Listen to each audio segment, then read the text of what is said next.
pocket full of sunshine. I got a love and I know that it's all mine. Oh. I went to a big school with almost 4,000 students during my 9th and half of 10th grade year. I had two best friends, Serena and Leanne. Leanne wasn't allowed to do much outside of school compared to Serena and myself. Because of that, we grew closer and were inseparable. I spent the night at Serena's house almost every day, even on school nights. We started to become more popular as the school year went by. We started to get invited to kickbacks and parties. After we started to attend parties, we were introduced to a drinking game called beer pong. I grew addicted to the game, but not to the drinking part.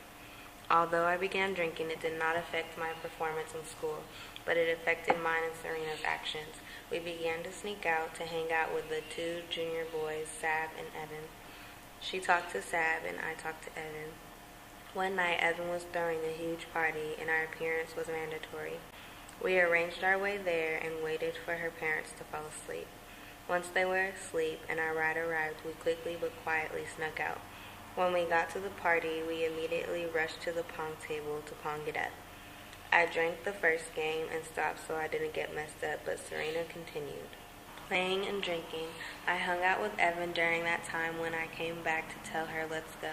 She was passed out and would not cooperate and get up.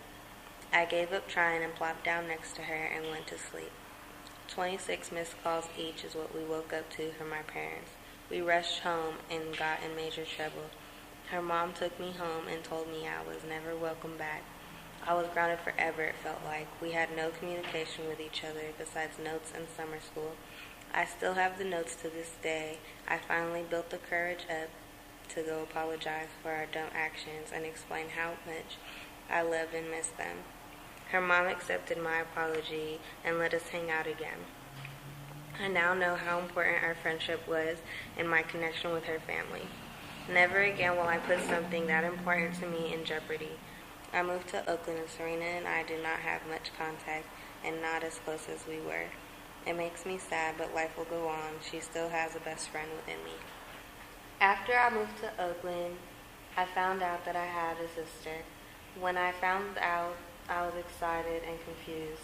I had a bunch of questions going through my head, like what's her name, how old is she, where is she, why haven't I heard about her?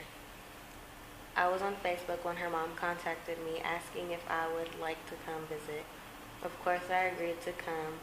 The day I met my sister wasn't like meeting a stranger, it was like meeting my other half. We clicked immediately, kind of like my little brother and his PlayStation 3.